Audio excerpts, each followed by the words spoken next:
मैं शंभूलाल शर्मा आदर्श विद्या मंदिरों के द्वारा संचालित ऑनलाइन कक्षाओं में आप सभी का हार्दिक स्वागत करता हूं। हम विज्ञान विषय में कक्षा 8 में सूक्ष्म जीव एवं मित्र एवं शत्रु के बारे में हमने पढ़ा। अब हम इनके जो प्रश्न हैं उनके बारे में देखेंगे। तो पहला प्रश्न है, रिक्त स्थानों की पूर्ति कीजिए। जो रिक्त स्थान दे रखे हैं उसमें सूक्ष्म जीवों को की सहायता से देखा जाता है, सूक्ष्मदर्शी की सहायता से देखा जाता है। यानी जो यहाँ पर रिक्त स्थान है, अब यहाँ पर सूक्ष्म जीवों को सूक्ष्मदर्शी की सहायता से देख सकते हैं। दूसरा है, नीले हरे शैवाल वायु से नाइट्रोजन का स्थिरीकरण करते हैं जिससे मिट्टी की उर्वरता में वृद्धि होती है। हमने जो सूक्ष्म जीवों के उपयोग है उसमें पढ़ा था कि मिट्टी की उर्वरक क्षमता को बनाए रखना, इसमें सूक्ष्म जीवों का बड़ा योगदान होता है। तो सूक्ष्म जीवों में जो नीले हरे शैवाल है इनके द्वारा नाइट्रोजन का स्थिरीकरण होता है, जो मिट्टी की जो क्षमता है, पौष्टिक क्षमता है, उसको बढ़ाने का कार्य करता है। तीसरा है, अल्कोहल का उत्पादन ईस्ट नामक सूक्ष्म जीव की सहायता से किया जाता है। अल्कोहल है उसका जो निर्माण किया जाता है वह ईस्ट जो सूक्ष्म जीव है उसके माध्यम से उसका निर्माण होता है। हैजा जीवाणु के द्वारा होता है। हैजा रोग है यह जीवाणु के माध्यम से होता है, जीवाणु जनित रोग है हैजा। तो इस प्रकार हमने जो चारों रिक्त स्थान देखे। इसके आगे है दूसरा प्रश्न, सही शब्द के आगे सही का निशान लगाना है। ईस्ट का उपयोग निम्न के उत्पादन में होता है। तो पहले चीनी, अल्कोहल, हाइड्रोक्लोरिक अम्ल और ऑक्सीजन है। तो अल्कोहल, ईस्ट का उपयोग किसके उत्पादन यानी अल्कोहल के उत्पादन में ईस्ट का उपयोग किया जाता है। चीनी में, हाइड्रोक्लोरिक अम्ल में नहीं होता है, लेकिन अल्कोहल के उत्पादन में ईस्ट का उपयोग किया जाता है। दूसरा है, निम्न में से कौन सा प्रतिजैविक है। और यहाँ पर चार शब्द देखे हैं, sodium bicarbonate, streptomycin, alcohol, east.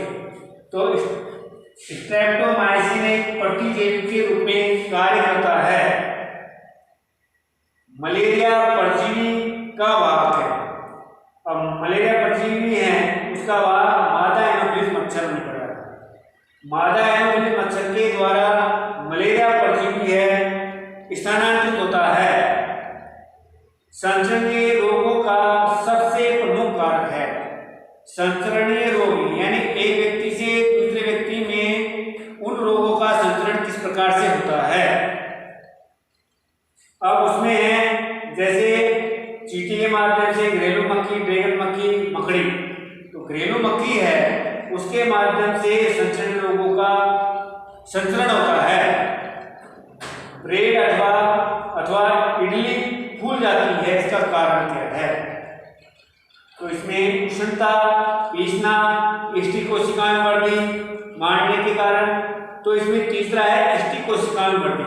अब देखिए हमने जो इस पर एक प्रयोग किया था, हमने पढ़ा था कि आधा किलो आटा लेकर के उसमें चीनी डालते हैं कुछ मात्रा में और फिर गर्म पानी डालते हैं। गर्म पानी डालने के बाद में उसमें कुछ चोटी के द्वारा कुछ मात्रा में ईस्ट डाल देते हैं। तो ईस्ट डालने के बाद में कुछ समय बाद हम देखते हैं कि जो आटा है या मैदा है वह फूल जाती है। फूल जाने पर जिस पात्र में हमने रखा है उस पात्र से ऊपर उठा हुआ वह आटा दिखाई देता है। क्योंकि ईस्ट की कोशिकाओं में वृद्धि हुई तो स्टिक कोशिकाओं में वृद्धि होने के कारण वह आटा ऊपर उठा हुआ दिखाई दिया। वैसे ब्रेड और अथवा इडली फूल जाती है, उसका कारण है कि स्टिक कोशिकाओं में वृद्धि होना। इसके आगे हम देखते हैं तो अल्कोहल में परिवर्तित करने के प्रक्रम का नाम क्या है। यानी चीनी को अल्कोहल में बदला जाता है, उस प्रक्रिया को क्या कहते हैं, किण्वनन। अब यहाँ पर नाइट्रोजन स्थिरीकरण क्या दे रखा है, मोल्डिंग, किण्वनन, संक्रमण। तो यहाँ पर यह प्रक्रिया किण्वनन कहलाती है। कौन सी? चीनी को अल्कोहल में परिवर्तित करने के प्रक्रम की प्रक्रिया किण्वनन कहलाती है। इसके बाद में तीसरा प्रश्न है कॉलम 1 के जीवों का मिलान कॉलम सेकंड में दिए गए कार्य। ये तो जीवों के नाम हैं और ये कार्य है, ये जीवों के नाम और ये कार्य है। अब कौन से जीव का कौन सा कार्य है उसका मिलान करना है। अब जीवाणु है, जीवाणु का कार्य क्या है? जीवाणु का कार्य है हैजा का कारक। हैजा है वह जीवाणु के द्वारा होता है, हैजा है वह जीवाणु के द्वारा, भी हमने पहले पढ़ा था। जीवाणु हैजा है वह जीवाणु के द्वारा होता है। जीवाणु कार्य हो गया हैजा, रोग उत्पन्न करना। दूसरा है राइजोबियम। राइजोबियम है यह नाइट्रोजन स्थिरीकरण में सहायक होता है। राइजोबियम जो जड़ें खुली हुई ग्रंथिनुमा होती हैं उनमें राइजोबियम जीवाणु होता है, वह नाइट्रोजन स्थिरीकरण करने में सहायक होता है, ऐसा हमने पढ़ा है। उसके बाद में है लैक्टोबैसिलस जीवाणु। लैक्टोबैसिलस जीवाणु का कार्य क्या है? दही का जमना, यानी दूध को दही के रूप में परिवर्तित किया जाता है, वह लैक्टोबैसिलस जीवाणु के द्वारा होता है। फिर इसके बाद में है इसका कार्य क्या है? इसका कार्य है ब्रेड की बेकिंग। ब्रेड है उसका निर्माण हमने भी देखा था। कैसे? स्टिक कोशिकाओं में वृद्धि के माध्यम से ब्रेड की बेकिंग की जाती है, ये इसका कार्य हो गया। एक प्रोटोजोआ, प्रोटोजोआ का कार्य क्या है? मलेरिया रोग। मलेरिया रोग है वह प्रोटोजोआ के द्वारा होता है। तो मलेरिया एक प्रोटोजोआ जनित बीमारी है, तो प्रोटोजोआ कार्य हो गया। फिर आता है एक विषाणु वायरस। वायरस है एड्स का कारक है, यह एड्स रोग है वह वायरस के द्वारा होता है। इस प्रकार हमने ये कॉलम फर्स्ट में जीवों का नाम देखे और कॉलम सेकंड में इनके कार्य है उनका मिलान। सातवां कार्य प्रतिजैविक उत्पादन करना, ये है नहीं कर, ये किसी से मेल नहीं खा रहा है।